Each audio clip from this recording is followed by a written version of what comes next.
Salut tout le monde, j'espère que vous allez bien. Je suis Ibrahim Awad, professeur au lycée de Bambey Serer. Alors aujourd'hui, je vous présente une playlist qu'on va faire sur le langage de programmation Python. Mais non, on va faire des vidéos sur le langage de programmation Python pour initier les professeurs à ce langage de programmation qui est extrêmement important et certains élèves qui disposent d'un ordinateur.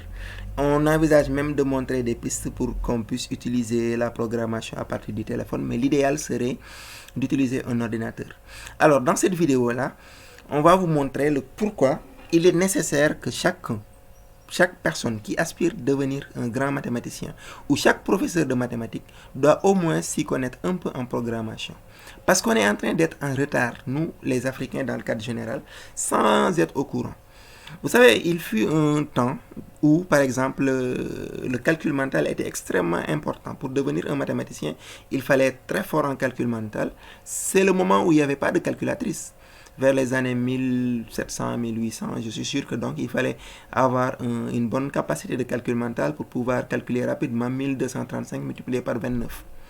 Maintenant, cette compétence est en train de disparaître petit à petit. Elle est en train de disparaître même parce qu'on peut devenir docteur en mathématiques sans être fort en calcul mental. Eh bien, la calculatrice donc a changé les mathématiques, a changé l'idée que les gens avaient des mathématiques. Eh bien, l'informatique aussi, c'est ce qui se passe actuellement. La programmation est en train de modifier, de changer les mathématiques qu'on connaissait. Aujourd'hui, on ne peut pas être expert dans un domaine des mathématiques sans être au moins assez fort en programmation. Sinon, on ne sera pas dans les temps. Et ça, les pays développés savent ça. Mais nous, les pays africains, on a tendance à ne pas connaître exactement l'utilité de tout ça et on néglige ça. Alors que tous les élèves devaient être en mesure de faire au moins quelques trucs en Python. Même si les moyens ne suivent pas, je suis sûr qu'il y a des élèves qui disposent d'un ordinateur. Et même avec le téléphone, un smartphone, on peut coder quelque peu, même si les compétences seront très limitées.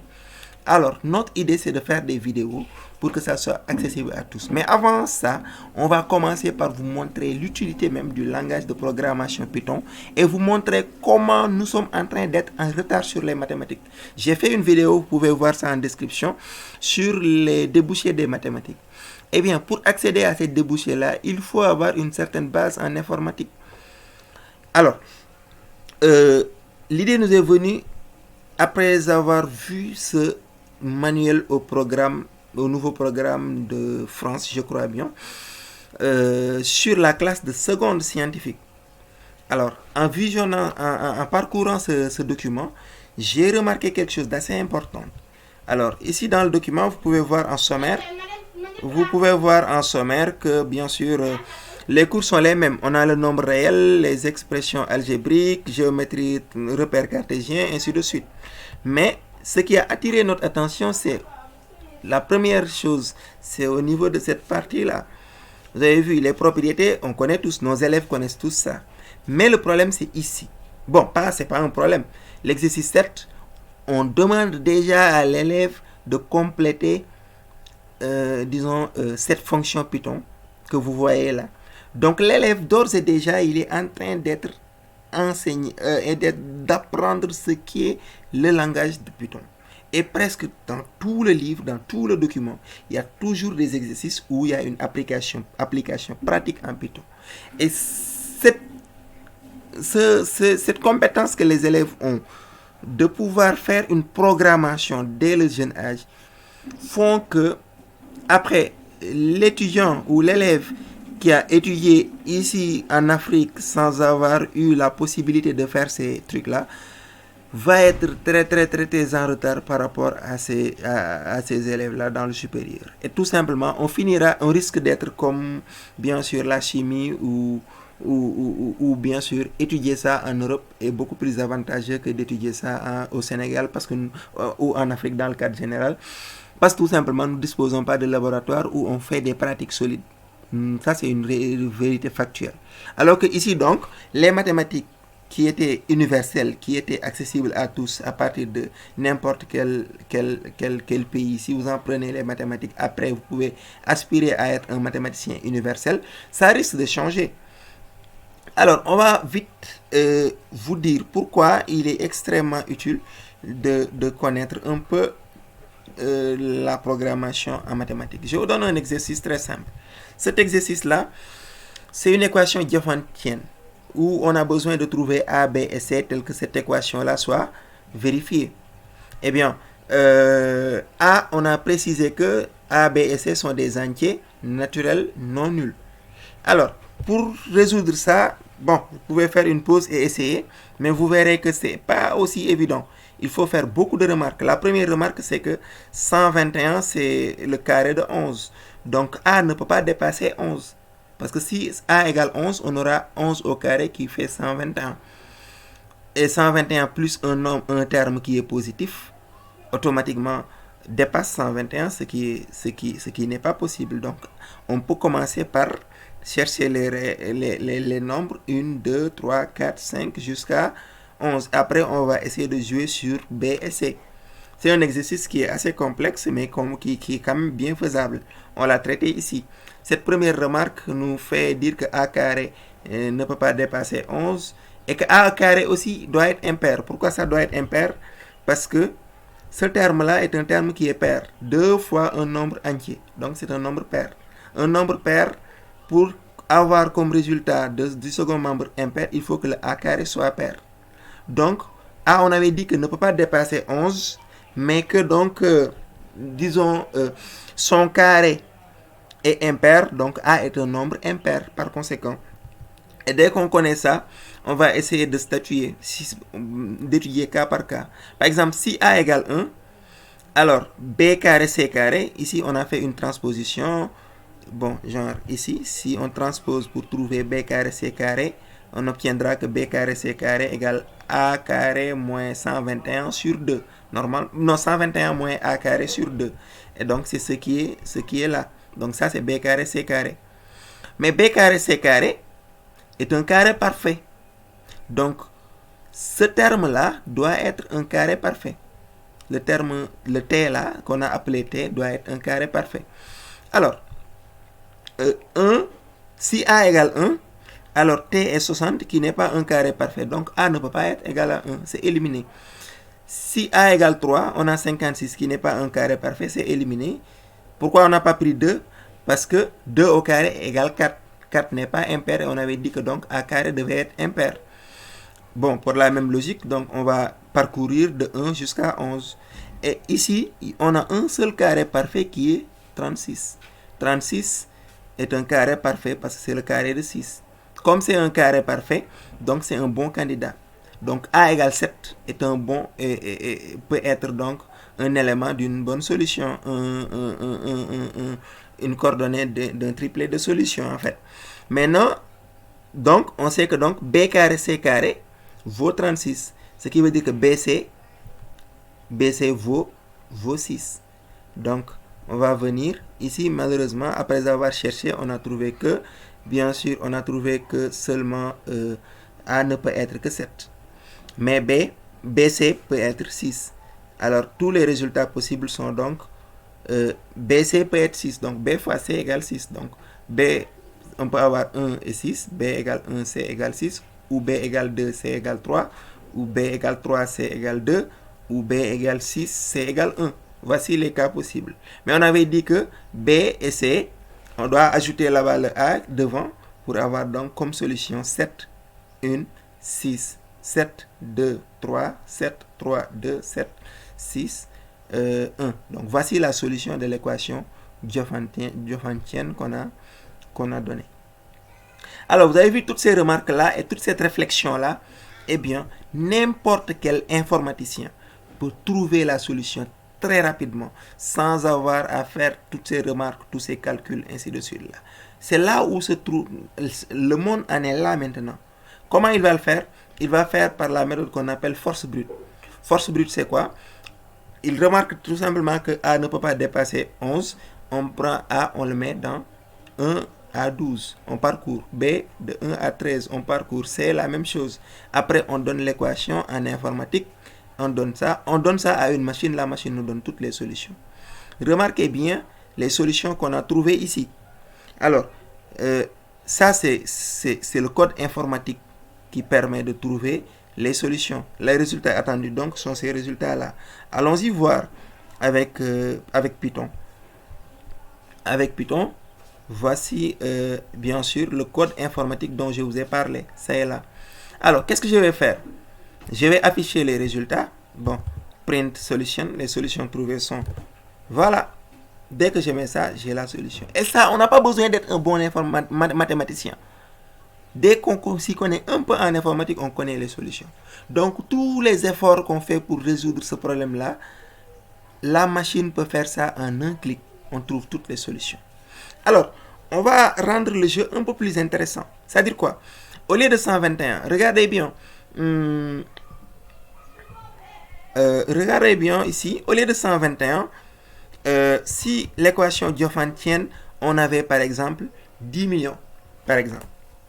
Ici, quand on a résolu ça manuellement, vous avez vu, on a dit que A ne peut pas dépasser 11, donc on peut parcourir de 1 jusqu'à 11. Mais si on a 10 millions au lieu de 121, eh bien les A possibles risquent d'être énormes et que à main levée, on ne pourra jamais trouver cette solution-là. Alors que mon programme informatique peut trouver ça très rapidement. Il suffit juste de donner il suffit juste de donner le nombre. Alors après, j'ai créé donc un programme informatique qui, à la place de prendre 121, on va prendre n. On va créer une fonction qu'on appelle solution pour n. C'est-à-dire, si n égale 121, on va vérifier. Voilà. Je vais faire solution pour 121. Voilà. Voilà. Solution pour 121. Vous avez vu. Les solutions sont là. Après, on va essayer de voir pour 144. Si par exemple, au lieu de 121, on avait 144, bon, ça saute automatiquement pour venir dessus. Si c'était 144, les solutions sont là. Maintenant, que se passe-t-il si on avait par exemple quelque chose de comme... J'ai essayé de voir un nombre très gigantesque. Bon, un très grand nombre. Comme par exemple 2025 au carré. 2025 au carré, ça fait 2025. Ok, ça fait 4 millions. Par exemple, si on avait 4 millions 100 625. Ça, c'est le carré de 2025. Autrement dit, si ici, par exemple, non, c'était pas ici. Si ici, au lieu de 121, on avait 4 millions 100 625. Vous savez que donc, par cette méthode-là, on ne pourra jamais résoudre ça. Parce que les cas A possibles, A peut aller de 1 jusqu'à 2025, par exemple. Et donc, on ne peut pas vérifier à main levée de 1 jusqu'à 2025 cas. Sachant que chaque cas va engendrer d'autres sous-cas encore. C'est pas possible. Mais avec la fonction informatique que j'ai donnée ici, il suffit juste de... La fonction, elle est là. En fait, vous avez vu, quelques lignes de code pour donner la solution pour n'importe quel n, 121, 144, 4125. Accrochez-vous pour voir les solutions possibles. Eh bien, les solutions possibles sont là. Vous voyez, si c'était 4 millions 100 et quelques, on a un triplet de solutions, un autre. Il y en a combien? Il y en a beaucoup. Après, moi, je peux vérifier le nombre de solutions. Il suffit juste de faire len comme la longueur de ça. Bon, voilà, 91 solutions. On a 91 solutions pour 4 millions, et ainsi de suite. Donc, vous voyez que, et ça, bien sûr, là où vous fatiguez pour le faire avec main levée, un informaticien va le faire très rapidement, sans même être un mathématicien. Donc, vous savez que donc, on ne peut plus faire des mathématiques sans être bon en programmation, sans savoir programmer. Sinon, on ne peut pas avancer vite. Alors, un deuxième exemple que je donne ici, c'est un exemple pour les professeurs, pour mieux comprendre. Alors, ici, c'est par rapport aux études des dérivés. Un professeur qui fait son cours sur la notion de dérivée en mathématiques. Alors, c'est un programme qui est là. Vous allez voir, c'est en Python. Je vais exécuter le programme. Voilà, je l'ai exécuté.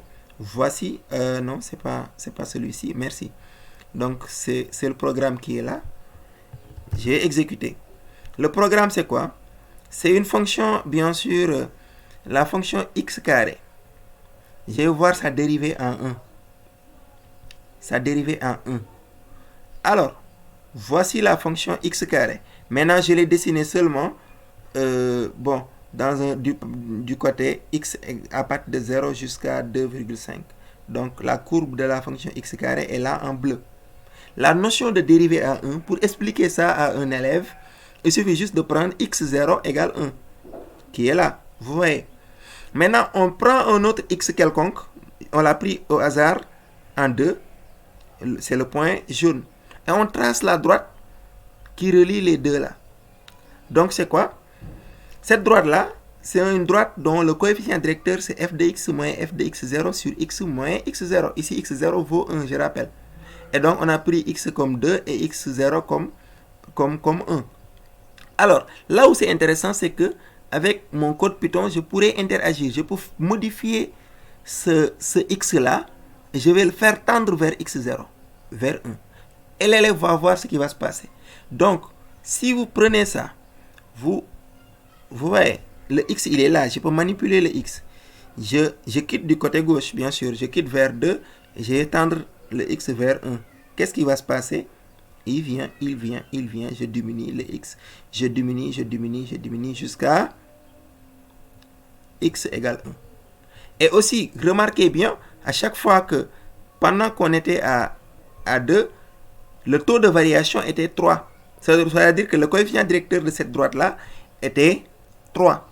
Mais imaginez, regardez bien si on vient, on descend jusqu'à 1. Voilà, jusqu'à ce que x, là, j'ai fait réellement le fait de dire, limite lorsque x tend vers x0. Donc, le fait de dire ça, moi, je l'ai appliqué réel devant les élèves. J'ai fait tendre x jusqu'à x0 et le résultat du taux de variation f de x moins f de x0 sur x moins x0 égale 2. Et 2 là, c'est quoi? C'est le nombre dérivé de la droite qui est tangente par rapport à la courbe. Et ça, j'ai quitté du côté gauche. J'aurais pu quitter du côté droit. Par exemple, si on quittait du côté droit, commençant par 0,5 et on monte vers 1, on voit la même chose. Ça, c'est la notion de dérivée à gauche. Donc, notion de dérivée à gauche, notion de dérivée à droite et notion de tangente. Là, je pense que si un élève peut voir ça, avec des explications nécessaires, il comprendra très vite et mieux la notion de dérivée. Et ce nombre-là qui change, le taux de variation-là, n'est rien d'autre que la dérivée de x carré lorsque x, pour x0 égale 1. Donc, vous voyez. Donc, un professeur qui comprend bien les choses et que les élèves ont la possibilité de faire une programmation, mais l'activité peut même être une activité qu'il donne aux élèves qui vont le faire à la maison et ils vont comprendre la notion même des dérivés beaucoup mieux que celui qui s'est limité seulement à dire que c'est la limite lorsque x tend vers x0 de f de x moins x de x0 sur x moins x0. Donc, un autre exemple que je prends, c'est l'exemple où la fonction n'est pas dérivable. Voilà, c'est cet exemple-là. Après exécution, voilà, c'est cet exemple-là. J'ai pris la fonction f de x égale valeur absolue de x, le tout exposant 1/3. La courbe est en bleu comme ça. Eh bien, la courbe continue, c'est ici, pour x égale 0. Cette fonction n'est pas dérivable en 0. Pour x égale 0, en fait, c'est infinitésimal, donc, mais la courbe, en réalité, les lignes continuent jusqu'à 0. J'ai pris un point ici, j'ai pris un autre point ici. Que se passe-t-il si je fais approcher le point jaune, le x vers x0? Ce qui va se passer, c'est qu'après, on aura quelque chose de vertical, qui n'a pas de coefficient directeur. Donc, automatiquement, à un certain moment, la dérivée n'existe pas, en fait. Mais, on peut expliquer la notion de dérivée à gauche, parce que bon, si on s'approche du côté gauche vers x0, on voit que ça a tendance à créer une tangente, une demi-tangente à gauche, à droite, je veux dire. Et même côté gauche aussi, si on quitte le gauche, on vient. Plus on tend, on a avant d'arriver à 0, on a une demi-tangente à droite. Donc cette fonction, elle est dérivable à gauche et à droite, mais elle n'est pas dérivable en x0. Parce qu'en x0, on n'a pas une tangente à la courbe. On n'a pas exactement ce qu'on cherchait. Ça, c'est un autre exemple qu'on peut faire avec Python. Alors, une autre chose. c'est par exemple les équations. Bon, avant ça, il y a une autre fonction qui n'est ni dérivable à gauche ni dérivable à droite. C'est la fonction qui, je pense que j'avais pris la fonction x sinus de 1 sur x. Ça, c'est si x est différent de 0 et 0 si x égale 0. Donc, c'est une fonction définie par Morceau. Je pense que j'ai regardé bien. Voilà, je fais la même chose. Je prends un point et je prends un point à 0. Ce qui se passe, c'est que si je fais tendre le x vers le x0, vous voyez que ça oscille en fait. Et cette oscillation-là, plus on tend vers 0, plus l'oscillation est énorme. Et une fois en 0, on est autour d'une certaine absurdité. Et là, on pourrait expliquer la notion de fonction qui n'est pas dérivable en un point du tout, ni à gauche, ni à droite. Donc, vous voyez, voilà. Donc, un autre exemple, c'est l'exemple qui est très utile, qui pourrait être très utile en classe de, disons, de TS1. C'est avec les ellipses. Vous avez vu cette ellipse-là. On a x sur a, x carré sur a carré plus y carré sur b carré égale 1. Alors, je peux jouer sur le a. Si je déforme, si je déplace, si je diminue, si j'augmente le a, qu'est-ce qui va se passer? Vous avez vu la forme de l'ellipse. Donc, j'augmente le plus truc. Donc, l'idée pourrait te venir à demander si a tend vers infini, l'élève a une idée directement de la forme de l'ellipse qu'il aura. Maintenant, une autre remarque, c'est que si a égale b, qu'est-ce qui va se passer? Si a égale b, j'ai pris ici à 3,50, 3,5. Vous avez vu que notre ellipse est un cercle. Et l'équation d'un cercle, bien sûr, si on fait un petit changement de variable, donc grand X égale x carré sur 3,5 au carré, y carré égale 3, disons petit y au carré sur 3,5 au carré, on aura grand X carré plus grand Y carré égale 1, ce qui est l'équation d'un cercle centré en 0 et de rayon 1. Donc, vous voyez, l'explication est truc. L'élève peut venir ici jouer sur les modifications et voir mieux même la notion d'ellipse et truc. Il comprendra ainsi mieux la notion des équations coniques et tout. Donc, vous voyez. Donc, tout ça, c'est quelque chose de très utile qu'on peut faire avec Python et l'élève peut mieux comprendre et visualiser. Un autre exemple, c'est les hyperboloïdes. Je ne sais pas trop si c'est du programme. Bon, ça, ouais, je l'avais enlevé. J'ai pris un autre exemple par rapport au 3D. Alors, ici, l'équation, c'est z égale x carré plus y carré. En fait, c'est z égale ax carré plus ay carré. Alors, on va annuler une variable x. On va essayer de tendre a vers 0. Bon, on tend à faire tendre a vers 0. Voilà. Si on fait tendre a vers 0, vous remarquez bien, regardez bien sur le plan YZ. Là, on a l'équation z égale y carré. Z égale y carré, on sait tous que c'est un parabole. C'est Maintenant, notre parabole qui est là, si vous regardez sur le plan seulement y, z et y, sans tenir en compte l'axe et la troisième dimension, vous verrez que notre parabole est bien visible. Et c'est la même chose si on fait tendre, voilà, si on fait tendre, disons, si on fait tendre le b vers 0, on n'a plus que z égale 0, qui n'est rien d'autre que le plan au niveau de z égale 0. Et l'élève peut venir modifier ici. Donc, si la courbure, ou plutôt le coefficient de x carré est négatif, on a une sorte de parabole qui est renversée vers le bas. S'il est négatif, s'il est positif, on a une sorte de parabole vers le haut. S'il est 0, on va l'amener en 0 et on fait varier le y. Vous avez vu, c'est à peu près la même chose, mais suivant de l'autre plan, même chose aussi. Ce qui se passe maintenant, c'est si le a est positif et le b est négatif, vous avez vu une petite déformation qui se passe. Et donc là, l'élève peut visualiser en fait les formes géométriques, l'élève et l'étudiant dans le cadre général. Alors, bon, bref, c'était tout pour les démonstrations. Maintenant, il reste seulement comment on compte faire pour pallier à ça. Alors, je compte faire une série de vidéos sur le langage de programmation Python et je vous assure qu'il n'y a rien d'extraordinaire. Vous êtes tous capables de le maîtriser. Un élève qui a une machine, un professeur qui a une machine, il peut vite télécharger. On va vous guider sur comment télécharger les choses, comment utiliser Python, jusqu'à ce que vous soyez en mesure vous-même de faire vos propres animations Python et être à jour, être au même niveau que certaines personnes. Alors, le besoin actuel, c'est que, bon, c'est ce que j'ai expliqué. Les réels obstacles, c'est que beaucoup d'élèves n'ont pas d'ordinateur, mais des smartphones.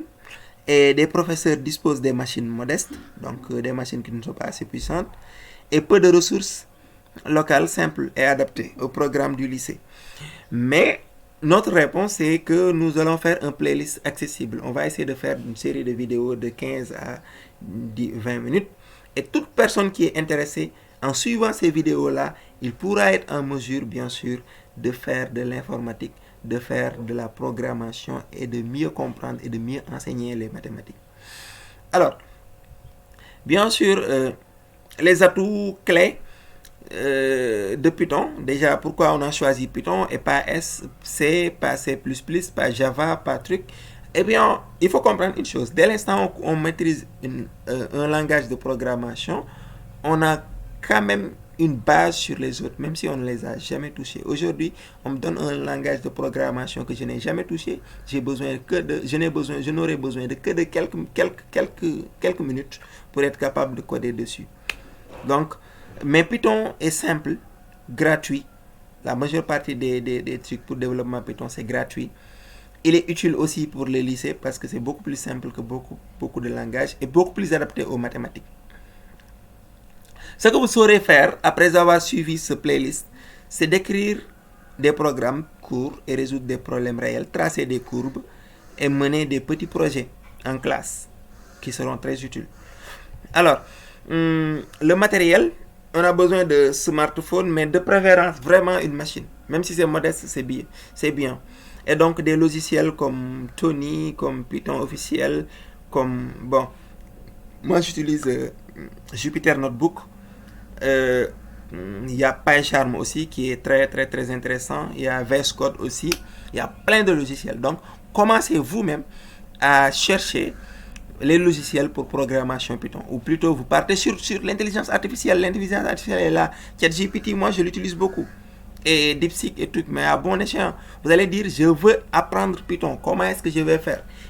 Il va vous dire exactement les logiciels les plus légers, les plus trucs. Et après, tu vas suivre, ou peut-être sur des vidéos YouTube, comment installer ça. Même si nous, on va faire des vidéos pour vous aider à installer les choses avant de commencer réellement le playlist. Mais vous aussi, vous pouvez faire des investigations pour anticiper sur les choses. L'essentiel, moi, ce que je veux, c'est que vous ayez l'amour de vous surpasser.